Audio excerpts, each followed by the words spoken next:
Good morning students. तो आज की क्लास शुरू करते हैं। सबसे पहले करेंगे हम उत्तराखंड के प्रश्न। ठीक है, उत्तराखंड ग्रामीण विकास तथा पलायन निवारण आयोग कब बना?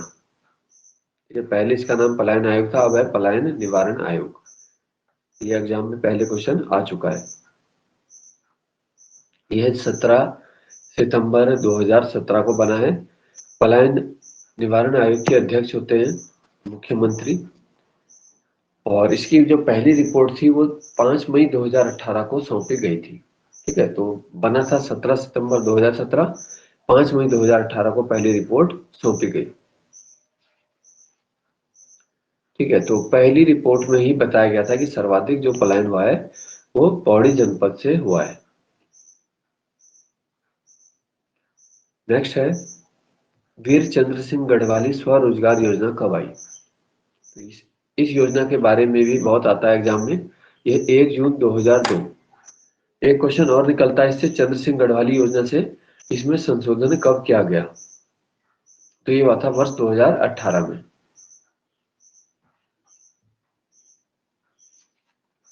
अगला है, सौभाग्य योजना कब आई थी और ये किससे संबंधित है ना? तो ये भी उत्तराखंड का ही प्रश्न है। यह बीपीएल आबादी को निशुल्क विद्युत उपलब्ध कराना, ये भी 2018 में आई है। 9 मार्च 2018 सौभाग्य योजना, निशुल्क विद्युत उपलब्ध कराना बीपीएल जनसंख्या को, तो ये इसका लक्ष्य है। नेक्स्ट क्वेश्चन आ गया, उत्तराखंड बोली भाषा संस्थान कहाँ है? बोली भाषा संस्थान ये 2016 में बना था गौचर में। ठीक है, तो गौचर में है।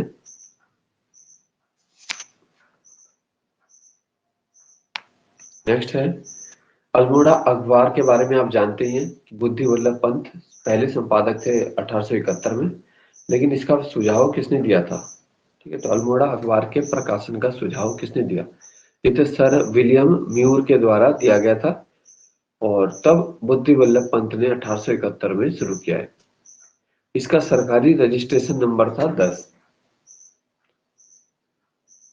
अल्मोड़ा अखबार के जो समकालीन अखबार है प्रमुख, वो था पायनियर अखबार। अल्मोड़ा अखबार जो है उत्तराखंड की राजनीति में बहुत महत्वपूर्ण स्थान रखता है। इसे उत्तराखंड में पत्रकारिता की पहली ईंट भी कहा जाता है। तो ये जो क्वेश्चन है आपके लिए इंपॉर्टेंट हो गया। नेक्स्ट है, उत्तर प्रदेश विधानसभा में पहाड़ी क्षेत्र के लिए पहले विश्वविद्यालय का प्रस्ताव 1955-56 में किसने रखा? क्योंकि हम इस क्षेत्र में विश्वविद्यालय की मांग उठाई जा रही थी, यहाँ पे विश्वविद्यालय नहीं था उस समय। तो सबसे पहला जो प्रस्ताव है नारायण दत्त तिवारी ने 1955-56 में उत्तर प्रदेश की विधानसभा में रखा है।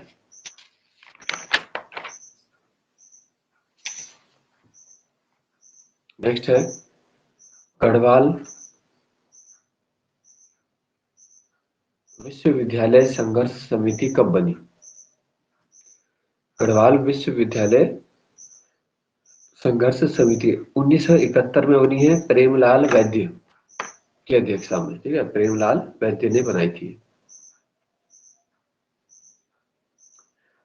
इसके बाद है, कुमाऊं तथा गढ़वाल दोनों जगह एक एक विश्वविद्यालय बनाए जाने की घोषणा किसने की थी?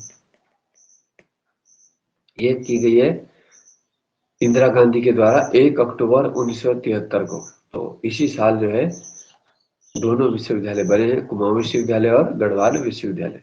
तो याद रखना है, इसकी घोषणा इंदिरा गांधी के द्वारा 1 अक्टूबर 1973 को की गई।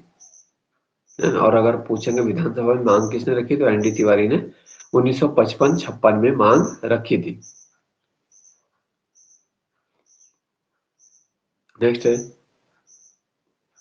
कौन सा ताल हाथी गौरी पर्वत के मध्य में माना जाता है?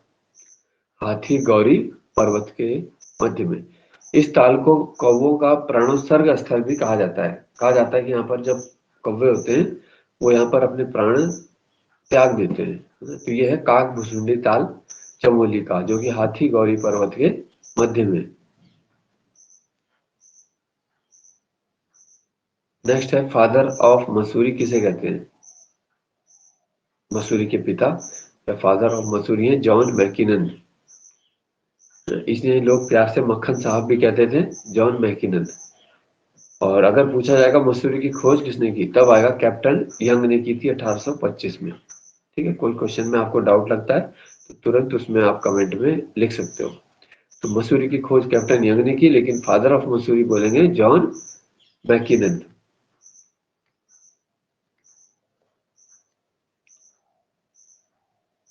फिर नंदा देवी मंदिर किस ताल के निकट है? गढ़वाल का जो नंदा देवी मंदिर है वो चमोली में है, बेनी ताल के पास। अगला है गोपेश्वर मंदिर को कब संरक्षण में लिया गया? गोपेश्वर मंदिर, तो पुरातत्व विभाग के द्वारा गोपेश्वर मंदिर का संरक्षण किया है 1972 में।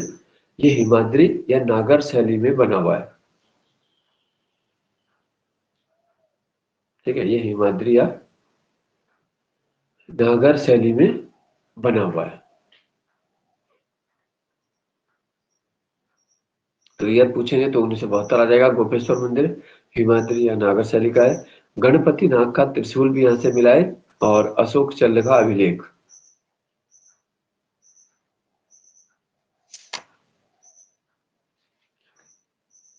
इसके अलावा पंच केदार में से रुद्रनाथ का शीतकालीन निवास भी गोपेश्वर है। नेक्स्ट है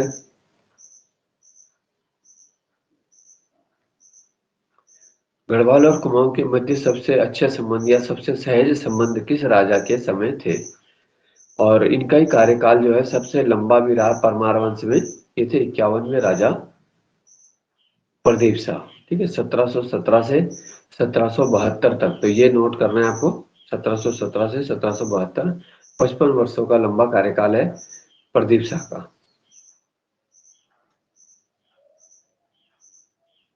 नेक्स्ट है टिहरी नगर टिहरी की ग्रीष्मकालीन राजधानी, इसे कब बनाया गया? ये कब राजधानी बना है? तो वैसे देखो नई नगर की स्थापना 1921 है नरेंद्र शाह के द्वारा, लेकिन जो राजधानी है 1925 में, याद रखना।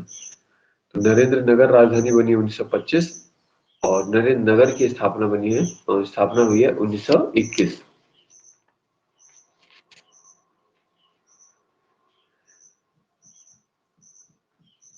नेक्स्ट है उत्तराखंड में सर्वाधिक बागवानी फसलों की शुरुआत किसके द्वारा हुई? तो सर्वप्रथम बागवानी फसलें यूरोपीय मिशनरियां 1869 में लाई थी।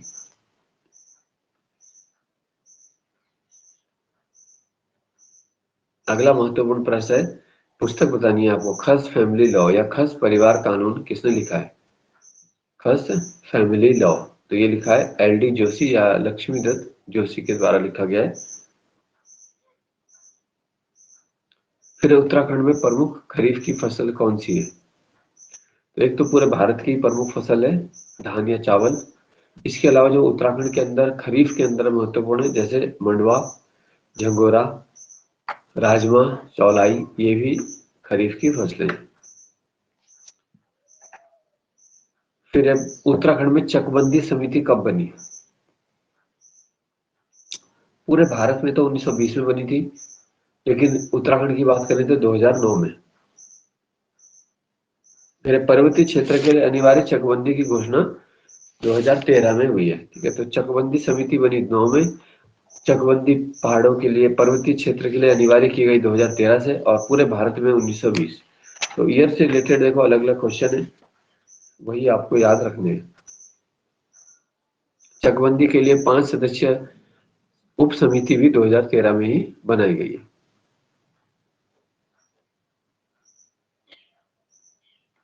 नेक्स्ट है बीज बचाओ आंदोलन किसने चलाया? उत्तराखंड में बीज बचाओ आंदोलन किसने चलाया? तो ये चलाया विजय जड़धारी ने। और इसी से संबंधित और है स्टेट सीड सर्टिफिकेशन की शुरुआत कब हुई? उत्तराखंड स्टेट सीड सर्टिफिकेशन, बीज प्रमाण जो दिया जाता है, यह 14 मार्च 2001। उत्तराखंड में कृषि नीति भी 2001 में आई थी। नई कृषि नीति बोलेंगे तो 10 साल बाद है 2011-12। ठीक है, तो कृषि नीति 2001, नई कृषि नीति 2011-12। किसान रत्न सम्मान की शुरुआत,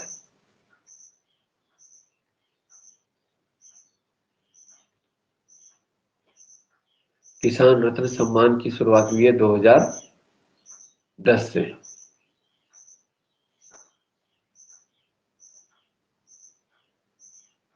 ठीक है, तो सभी देखो महत्वपूर्ण प्रश्न है, 5-6 प्रश्न और इसमें कवर करेंगे तो ये वीडियो फिर आपका लगभग 15-20 मिनट का एक महत्वपूर्ण वीडियो उत्तराखंड का बनेगा। नेक्स्ट देखते हैं, राज्य आपदा प्रबंधन योजना समिति जो होती है SDMP, इसमें कितने सदस्य होते हैं? तो राज्य आपदा प्रबंधन योजना समिति 1 जुलाई 2013 को बनाई थी, 7 सदस्य इसमें होते हैं।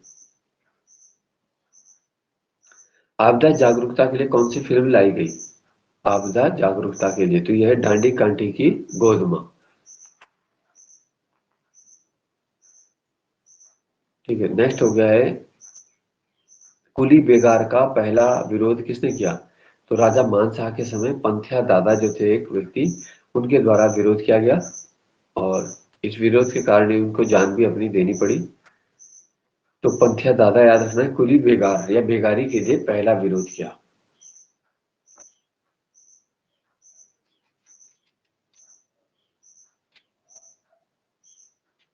अब है, इलाहाबाद हाईकोर्ट ने कुली बेगार को अवैध घोषित कब किया? इलाहाबाद हाईकोर्ट ने कुली बेगार को तो 1904 में अवैध घोषित किया है। कुली बेगार के लिए जो पहला जन आंदोलन की शुरुआत हुई थी वो खतियाड़ी अल्मोड़ा से हुई है। ठीक है, अल्मोड़ा के खतियाड़ी से। और पूरी तरह कुली बेगार की समाप्ति पूछेंगे तो वो आपको पता ही है, 1921 में सरयू नदी के किनारे, ठीक है, बागेश्वर में जो कुली बेगार समुद्री रजिस्टर थे वो बहा दिए गए थे सरयू नदी में उत्तरायणी मेले के दौरान। तो ये सब 1921 में। सारे ईयर भी आपको याद रखने कंटिन्यू। देखो जो अच्छे से आपका रिवीजन हो जाता है तो आपके कोई भी एग्जाम क्या है फिर कोई दिक्कत नहीं होती है ना? बस अच्छे से आपका रिवीजन होना चाहिए और पढ़ना क्या क्या है वो भी आपको इसमें ध्यान रखना है।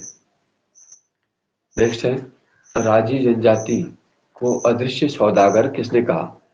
राजी जनजाति को अदृश्य सौदागर, तो ये कहा है RC मजूमदार ने। अब राजी जनजाति के बारे में कुछ बातें देख लेते हैं। ये सबसे कम जनसंख्या वाली जनजाति है। इनका निवास पिथौरागढ़ में, रोतिउड़ा इनका निवास स्थान है। कर्क और मकर संक्रांति इनके त्योहार है। इनमें मुख्य विनिमय प्रथा से व्यापार होता है।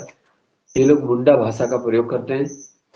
इनके विवाह संस्थाएं संस्कार जो है सांग जांगी और पिंठा है। बागनाथ इनके देवता है। गोरा अट्ठावली भी इनका एक प्रसिद्ध त्योहार है। तो ये सब हो गया राजी जनजाति के बारे में। काष्ठ कला में ये जनजाति निपुण है, ये भी प्रश्न पहले आ चुका है। तो जो सामान्य प्रश्न है वो सभी आपको टॉपिक के बारे में पता होना चाहिए। ठीक है, कि कोई भी वन लाइनर आप प्रश्न पढ़ रहे हो तो उसके बारे में आसपास के प्रश्न भी पढ़ोगे तब आपका वो टॉपिक तैयार होता है। ठीक है, अगर आप आसपास के नहीं पढ़ रहे हो तो वो प्रश्न छूटने की संभावना है। नेक्स्ट है, रामताल गार्डन कहाँ है? तो ये है चक्राता में, जहां पर 3 मई को चौलित हाथ या वीर केसरी चंद का मेला भी लगता है। ठीक है, तो 3 मई 1945 को वीर केसरी चंद को फांसी दी गई थी। नेक्स्ट है, ट्रेल दर्रा पार करने वाली पहली महिला कौन है? ट्रेल दर्रा पार करने वाली लता बिष्ट। 1994 में लता बिष्ट ने यह कारनामा किया था। ठीक है ना, तो यह इस वीडियो में हम इतने ही प्रश्न लेंगे। नेक्स्ट वीडियो में भी काफी महत्वपूर्ण प्रश्न हम लेकर आ रहे हैं। धन्यवाद।